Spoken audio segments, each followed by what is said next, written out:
Bonjour et bienvenue à la dernière capsule du chapitre 12 sur la constante de solubilité. Donc, grâce à la capsule, on va pouvoir enfin terminer la matière qui va être officiellement à l'examen du chapitre 11 et du chapitre 12, donc sur le module 4.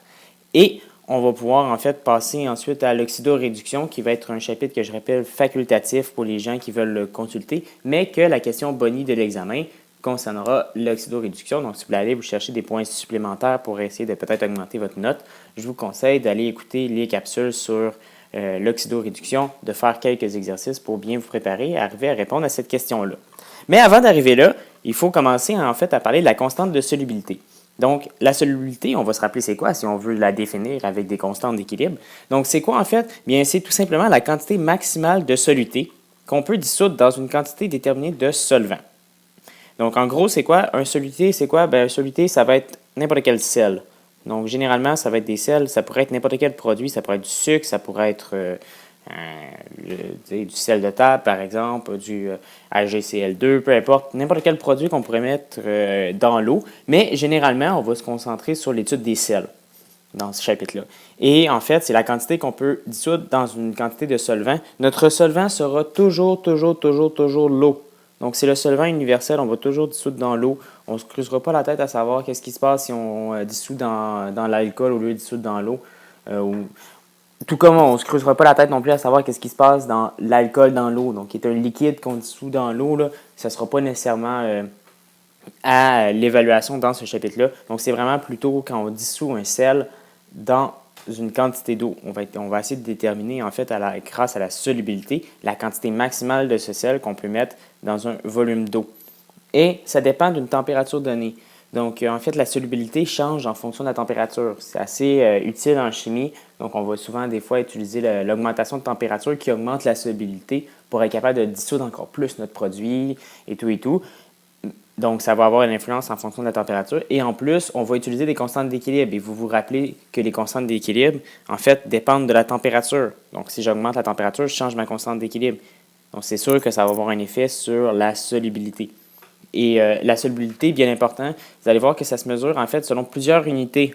Donc, on peut être en grammes par litre, en milligrammes par millilitre. On peut varier beaucoup. Donc, ça va être à faire attention et à prendre en considération dans vos problèmes. Ça va être bien important aussi de faire attention quand vous allez faire certaines recherches sur Internet, si vous voulez chercher des solubilités, des choses comme ça. Vous allez peut-être tomber sur des unités comme le décimètre cube. Donc, cube, ça nous dit que c'est dans l'espace, c'est vraiment une unité de volume. Et un décimètre cube, en fait, c'est égal à 1 litre. Et si vous voyez aussi un centimètre cube, lui, par contre, c'est égal à 1 millilitre. Donc, généralement, dans certaines ressources, principalement en France, les sources françaises vont utiliser les décimètres cubes, les centimètres cubes. Donc, c'est de faire attention que ça veut dire centimètre cube est égal à 1 millilitre et décimètre cube est égal à 1 litre. Vous allez voir aussi peut-être en pourcentage, en mol par litre. Bref, la solubilité va vraiment changer. Généralement, c'est indiqué quelle est la solubilité standard, quelle est l'unité standard, mais c'est à vous de vérifier sur les données que vous ramassez pour savoir quelles sont les unités. Ça va être bien important aussi de faire attention dans les problèmes parce qu'on va avoir besoin de partir de la solubilité, convertir certaines unités. Donc, ça va être important d'être attentif aux unités de la solubilité pour pouvoir les adapter à notre problème. Donc, on se rappelle, solubilité, quantité maximale de solubilité qu'on peut dissoudre dans une quantité de solvant. Donc, on va toujours tourner autour de ça, essayer de savoir, en fait, à l'aide de notre constante d'équilibre ou à partir de la solubilité, venir calculer les concentrations de notre sel pour savoir qu'est-ce qui se passe quand c'est à la solubilité maximale. Il peut aussi arriver qu'on tombe sur des réactions, en fait, où on va former une substance qui va être peu ou pas du tout soluble. Donc, c'est un peu le cas qu'on a ici. On a la formation de XB qui est solide. Donc, pourquoi solide? Parce qu'elle ne peut pas rester en milieu aqueux. C'est très peu soluble et ça va donc former un précipité. Donc, vous savez c'est quoi? Là? C'est la présence d'un solide dans un milieu réactionnel. Et donc, qu'est-ce qui se passe en fait comme réaction? Bien, on a X avec B et A avec Y qui vont aller ensemble pour former deux nouvelles substances. Je vous rappelle des petites définitions qu'on va utiliser quand même assez fréquemment. Donc, cation pour quand c'est positif et anion quand c'est un ion qui est négatif. Donc, faire attention à ces définitions-là. On va les réutiliser assez fréquemment. Donc, en fait, on a XA plus YB qui se sont réorganisés en XB solide et YA aqueux. Donc, YA est en solution aqueuse, alors que XB, lui, n'est pas soluble, donc va rester sous forme solide. On va voir aussi la formation d'un précipité quand on va dépasser la solubilité maximale. Donc, une fois qu'on va avoir rajouté la quantité maximale de solubilité qu'on peut mettre dans notre solvant, mais toute la quantité supplémentaire qu'on rajoute ne peut pas se solubiliser. Donc, on ne pourra pas aller sous forme aqueuse parce qu'il y a déjà toute la quantité maximale qu'on peut avoir. Il va donc avoir formation d'un précipité, donc du sel sous forme solide. Et c'est là que ça devient intéressant parce qu'on va pouvoir avoir un équilibre entre la phase solide et la phase aqueuse de notre sel. Donc, c'est ça qu'on va venir évaluer, en fait, donc, une fois qu'on a dépassé la solubilité maximale et qu'on forme un précipité. Donc, c'est exactement ce que j'ai dit tantôt. Donc, comme le précipité est très peu soluble, en fait, il va faire une réaction incomplète et il va avoir la possibilité d'en faire deux processus réversibles qui vont être en compétition. Donc, il va avoir le processus de solide à aqueux et il va avoir en fait le processus de aqueux vers solide. Donc, on va avoir ces deux processus-là ensemble qui sont inverses et qui vont pouvoir entrer en compétition. Donc, quand la vitesse du passage de solide à aqueux va être la même que le passage de aqueux à solide, donc on va avoir autant de quantité de solide qui passe en forme aqueuse que de forme aqueuse qui passe en forme solide, et on va atteindre l'équilibre. Et c'est là qu'on va pouvoir utiliser en fait la constante de produit de solubilité, le KPS, qui nous permet en fait de venir établir la relation entre la forme solide et la forme aqueuse de notre sel. C'est ce qu'on va voir. Donc, on a ici que la constante de solubilité, c'est quoi? Bien, c'est si on a un sel XNBM, donne en équilibre NX plus et MB moins. Donc, on va se donner des exemples. Si on a par exemple le NaCl, donc le NaCl, une fois qu'il est dans l'eau, donc NaCl solide, une fois qu'il est dans l'eau, il va donner NX+, donc X+, qui est mon cation, qui est toujours celui à gauche, donc toujours à gauche, qui est mon cation, et son indice, donc le petit n qu'on peut voir en dessous du x, son indice dans cette formule-là, c'est 1. Donc, le coefficient ici, ça va être 1. Mon Cl-, qui est mon anion, et son indice est 1. Donc, ça me donne ça. Et toutes les deux sous forme aqueuse. Et ça me donne en fait mon équilibre de dissolution. Donc, NaCl solide donne en équilibre Na+ aqueux et Cl- aqueux. Donc, j'ai mon KPS ici qui est en fait la même chose qu'on est habitué de faire. Donc, produit sur réactif et on élève toutes les concentrations au coefficient dans le fond de chacune de nos substances. Et là, on n'aura jamais besoin de diviser par les réactifs en fait parce que notre réactif va toujours être un solide qu'on dissout dans l'eau. Donc, ça va toujours être NaCl, par exemple, solide plus H2O liquide.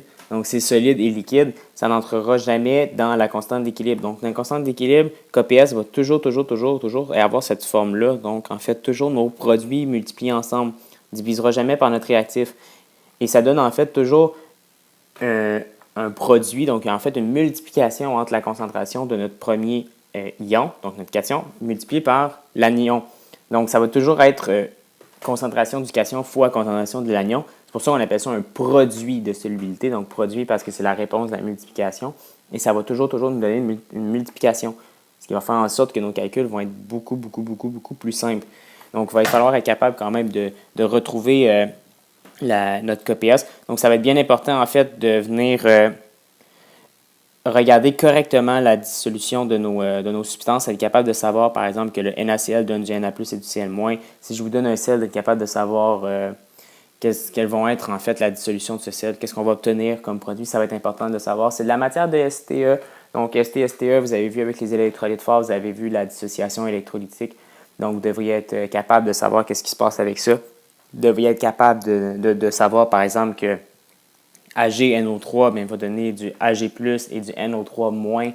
Donc, à savoir que le NO3-, c'est un ion polyatomique qui donne une charge de 1-. Donc, ça, il va falloir les savoir, il va falloir les apprendre parce que ça peut être utile à l'examen, ça peut être utile dans vos exercices aussi. L'autre chose qu'il va falloir faire attention, c'est qu'il va falloir regarder, c'est plus la valeur du KPS est grande. Donc, quand on dépasse 1 fois 10 à la moins 3, là, mais c'est quand même des valeurs assez importantes. Plus c'est important, plus le produit est soluble. Parce que plus la valeur est grande, ça veut dire qu'on multiplie en fait les chiffres ensemble et que ça donne de plus en plus des gros chiffres. Donc, si j'augmente la concentration de mon cation et de mon anion, bien, j'ai multiplié ensemble, ça me donne un chiffre encore plus grand. Donc, plus ce chiffre-là est grand, plus en fait j'ai de cation et d'anion sous forme aqueuse. Donc, mon solide, c'est dissous dans l'eau pour donner les formes aqueuses.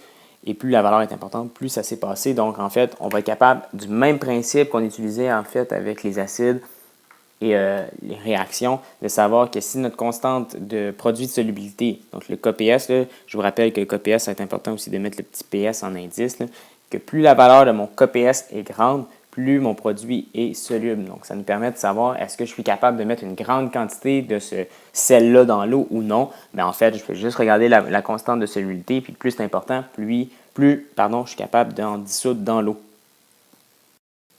Voici un exemple en fait d'un autre sel qu'on peut retrouver. Donc, CaSO4 solide. Et là, il faut être capable de trouver parce que l'équation ne sera pas toujours donnée. Donc là, je vous la donnais, mais ce ne sera pas toujours le cas. Donc, de savoir que CaSO4 solide donne du Ca2+ aqueux et du SO4 2-. Donc, généralement, qu'est-ce qu'on peut faire? Bien, quand vous regardez dans votre tableau périodique, vous allez voir que, bon, si on dessine un petit tableau périodique rapidement, là. Donc, la première famille, donc la famille, par exemple, du lithium, etc. Toujours plus 1. Deuxième, plus 2. Ça, c'est clair. Toujours.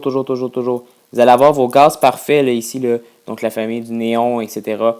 Eux, ça va être 0, donc on ne tombera pas là-dedans. Il y a des cas où ils peuvent réagir et avoir un chiffre différent, mais c'est très rare et on ne tombera pas dans l'évaluation de ça au cours de ce cours-ci. Et ensuite, quand vous êtes dans la famille du chlore, donc les halogénures, le chlore, après ça, le fluor, l'iode, tout ça. Donc, eux, ils vont être 1- et l'oxygène va être, dans la famille de l'oxygène, vont toujours être -2. Après ça, pour le reste, c'est assez variable. Donc, tout le reste, je ne toucherai pas à ça parce que ça peut changer. Des fois, ils vont changer leur charge. Donc, ça, on ne regardera pas ça nécessairement. Sauf que dans le chapitre sur l'oxydoréduction, vous allez apprendre comment savoir en fait la charge de chacun des atomes dans une molécule, dans une substance. Donc ça va être une façon peut-être à l'aide des consignes qu'on va voir, des petits critères que vous allez voir, bien, vous allez être capable de mieux trouver facilement les charges de certaines substances. Donc ça va peut-être vous aider à mieux les évaluer. Mais pour le moment, vous pouvez vous baser sur ça. Donc, si vous ne saviez pas que SO4 vous donnait des ions 2-, bon, c'est un ion polyatomique, il faut le savoir. Il faut savoir aussi que ça donne une charge 2-. Mais si vous aviez oublié, vous pouviez savoir que le calcium est en fait dans la deuxième famille. Donc, lui, il donne toujours 2+. Et notre sel, à la fin, doit toujours avoir une charge neutre. Donc, toujours une charge neutre lorsqu'il est sous forme solide. Donc, si on a 2+ de calcium, il faut absolument que le SO4 donne 2-. Mais ça, il va falloir faire attention. Là, si vous me faites SA4, CA4 plus S plus 4O, mais ça ne fonctionnera pas parce que c'est pas comme ça que ça se produit en solution. Ça donne du Ca d'un côté et du SO4 ensemble de l'autre côté. Donc ça, il va falloir faire extrêmement attention à tout ça. Donc une fois que j'ai trouvé mon équation de dissociation, bien là, j'ai juste tout simplement besoin de venir faire ma constante comme je suis habitué de faire. Donc, concentration de Ca2+, qui est mon premier produit, multiplié par la concentration de mon deuxième produit, CaSO4 2-. Donc, important de mettre les petits exposants avec les charges parce que c'est du CaSO4, du Ca, 2+, et non pas du calcium tout simplement en solide. Donc, ou sous forme neutre, là, c'est vraiment la concentration du Ca2+. Donc, ça va être important de venir mettre correctement vos exposants avec les charges de chacune de vos substances. Et si vous avez des électrolytes forts, donc qui se dissocient à 100%, bien évidemment, vous allez avoir des KPS très grands parce que peu importe la quantité que vous allez mettre d'un NaCl, bien, ça va donner totalement du Na plus et du Cl-, donc ça va donner des grandes quantités.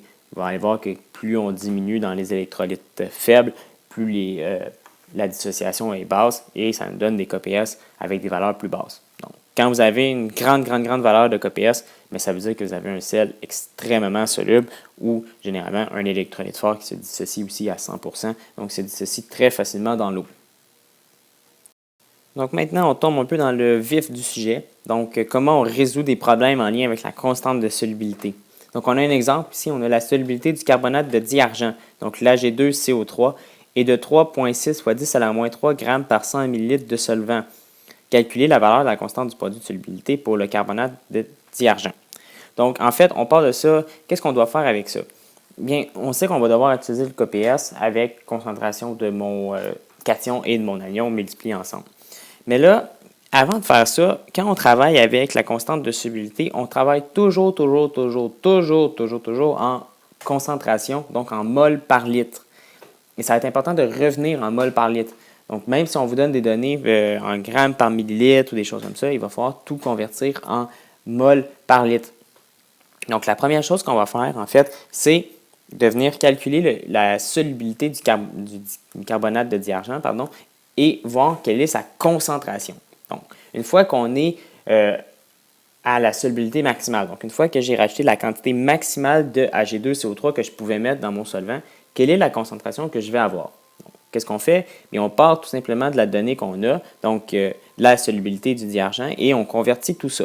Donc, si j'ai 3,6 fois 10 à la moins 3 grammes, je divise par la masse molaire du Ag2CO3, qui me donne en fait qu'au final, j'ai 1,3 fois 10 à la moins 5 mol dans cette quantité-là de Ag2CO3. Et là, après ça, il me reste tout simplement qu'à venir diviser par le volume pour venir trouver en fait la concentration que j'ai de mon carbonate de diargent. Donc, je prends mes 1,3 fois 10 à la moins 5 mol et je les divise par 0,1 litre parce que dans ma solubilité, on me donnait pour 100 millilitres. Donc, ça me donne une concentration de 1,3 fois 10 à la moins 4 mol par litre.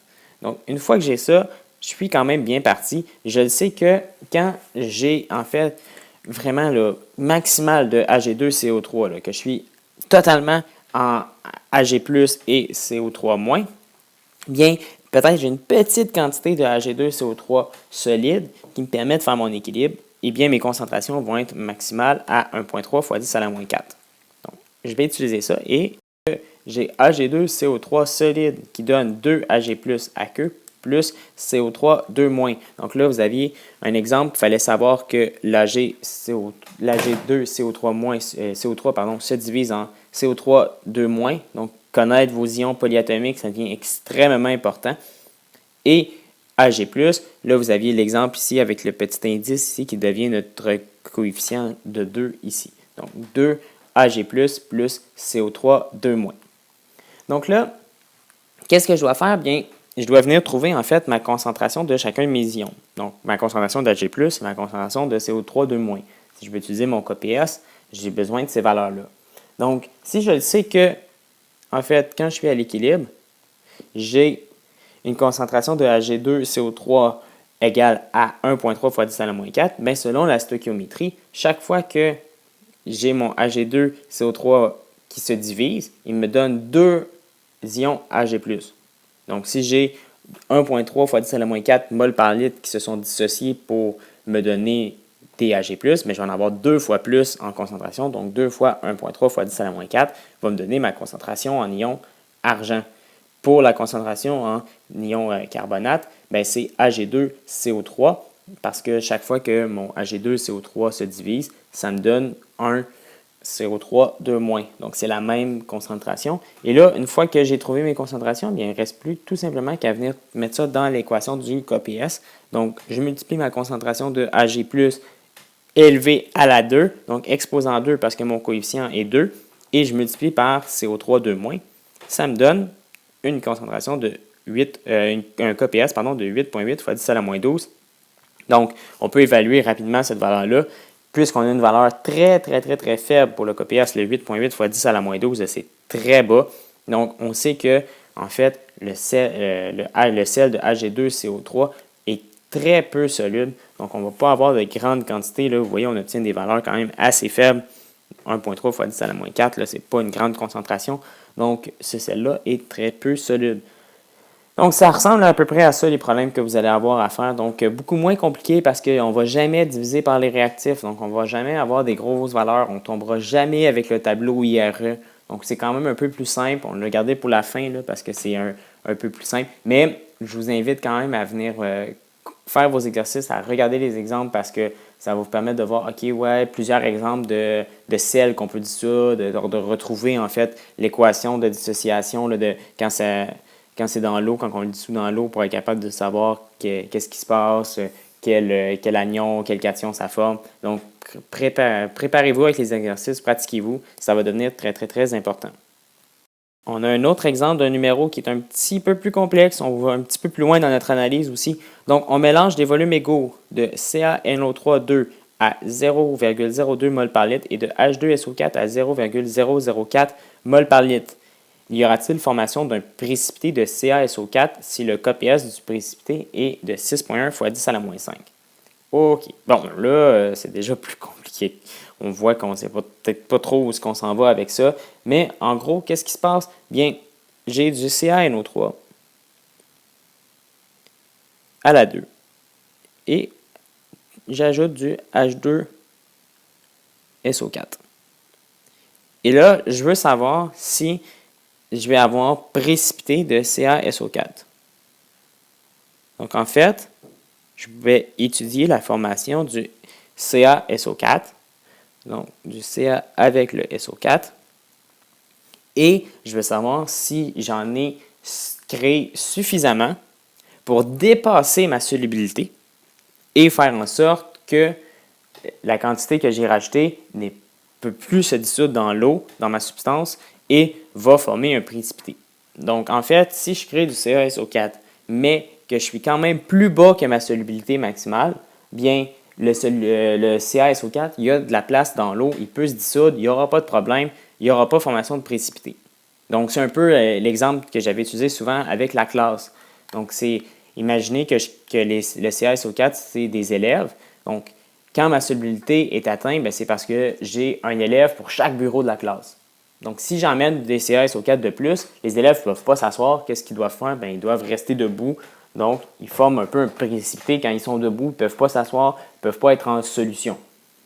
Mais si je rajoute, par exemple, 10 CaSO4, donc 10 élèves qui rentrent dans ma classe, puis que je n'ai pas d'élèves au début, les élèves s'assoient, ils n'ont pas de problème, il y a de la place sur les bureaux. Donc, ils peuvent s'asseoir, ne formeront pas de précipité. Donc, tant aussi longtemps qu'on ne dépasse pas la solubilité, nos ions peuvent se dissoudre dans l'eau sans problème. Donc, on a la formation de nos cations et nos anions et de nos anions sous forme aqueuse. Donc, en fait, si on regarde le CaSO4, on va vouloir en fait savoir qu'est-ce qui se passe avec le CaSO4 solide et d'évaluer si on atteint l'équilibre avec ça, donc sous forme de Ca2+, donc on se rappelle le Ca2+, sous forme aqueuse, et le SO4 2-. Donc, toutes les autres données là, sur qu'est-ce qui se passe avec le NO3 et qu'est-ce qui se passe avec le H, ça va être en fait des ions spectateurs. Donc, c'est des ions qui sont présents en solution, mais qui ne sont pas concernés par l'étude qu'on fait en ce moment de notre réaction. On appelle ça des ions spectateurs. Il va juste falloir savoir en fait quelle est la concentration en Ca2+, et quelle est la concentration en SO4 2-. Et on va venir comparer ça à la solubilité pour savoir en fait est-ce qu'on a dépassé la solubilité ou non. Donc, c'est ce qu'on va regarder ensemble. Donc, la première étape, en fait, c'est de venir calculer la concentration de Ca2+. Donc, on dit que dans la petite bulle, le volume a doublé, alors les concentrations ont diminué. Donc, en fait, qu'est-ce qui s'est passé? C'est que je mélangeais des volumes égaux de CaNO3 avec H2SO4. Donc, si je prends 10 ml de CaNO3 et que je le mélange avec 10 ml de H2SO4, je obtiens à la fin une solution, en fait, à 20 ml. Puisqu'on a doublé le volume, on a diminué la concentration parce que je n'ai pas rajouté plus de Ca2+, quand j'ai rajouté du H2SO4, mais j'ai doublé son volume. Donc, j'ai la même quantité de Ca2+, mais dans un volume 2 fois plus grand. Donc, je divise par 2, ça me donne que ma concentration de Ca2+, est de 0,01 mol par litre.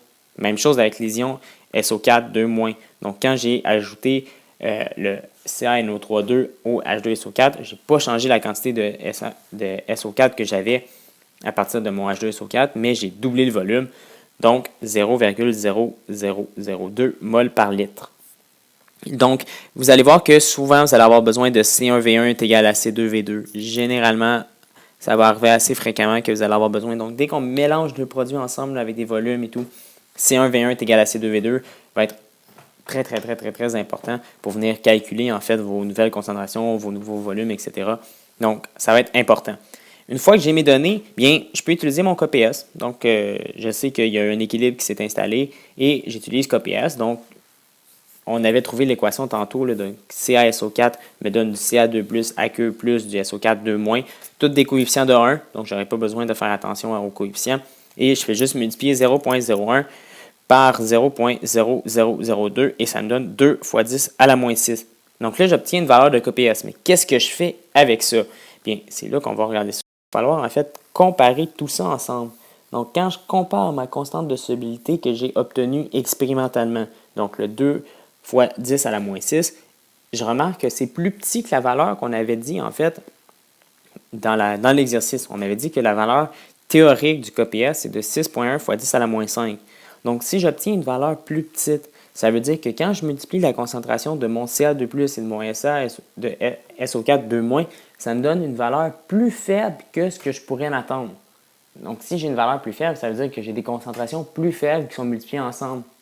J'ai donc encore de la place pour augmenter ma concentration. Je vais pouvoir augmenter la quantité de Ca+, et de SO4 pour arriver à ma valeur théorique. Donc, ma valeur théorique, c'est comme mon cap. Là. Je ne peux pas dépasser 6,1 fois 10 à la moins 5 parce que si je dépasse ça, ça va tout de suite se convertir en solide. Mais là, puisque le produit entre ma concentration est une valeur plus petite, bien, je peux encore augmenter ces valeurs-là. Je peux encore dissoudre facilement mon Ca+, et mon SO4 2-, mon Ca2+ et mon SO4 2- dans ma solution, je vais pouvoir augmenter ma concentration de mes ions. Donc, quand vous regardez que votre KPS que vous obtenez est plus petit que le KPS théorique, vous pouvez augmenter encore la concentration. Donc, il n'y a pas de formation de précipité, vous n'avez pas atteint la solubilité, vous pouvez encore rajouter de la substance. Donc, il n'y aurait pas de problème avec ça.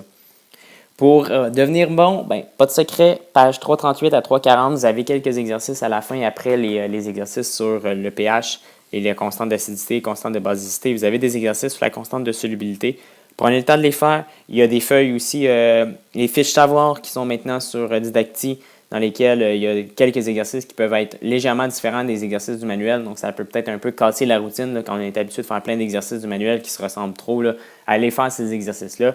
Et si ce n'est pas fini, vous avez les pages 345 à 348 qui sont les exercices en fait de fin de chapitre du chapitre 12 qui vous permettent de faire un retour sur tout le chapitre 12, des fois mélanger un peu certains concepts ensemble. Donc, les exercices de fin de chapitre sont intéressants pour ça. Là, ils font une révision de tout, ils intègrent tout ensemble. Donc, allez faire les pages 345 à 348 et vous avez terminé la matière officielle à l'examen. Donc, l'examen s'en vient quand même assez rapidement, là, donc le fin mai, début juin. Et après ça, quelques périodes, peut-être une période ou deux qui vont nous rester après selon les groupes pour pouvoir faire de la révision, donc avec probablement Mme Talbot-Fournier. Donc, ça va être important de bien travailler à ce moment-là, de préparer, de ne pas être trop en retard parce que les fins d'année, c'est assez condensé. Et si vous avez des questions, n'hésitez pas à m'écrire. Là, je vais avoir mon courriel encore actif, là, même si je ne suis pas au collège, ça va me faire plaisir de vous aider, de vous répondre. La seule chose que je veux, c'est que vous réussissiez bien votre année, que vous terminez ça en beauté, que vous êtes satisfait de ce travail que vous avez fait. Donc, on y va, on travaille, et si vous avez des questions, n'hésitez pas à venir me voir, ça me fait plaisir. Donc, bonne étude, à la prochaine.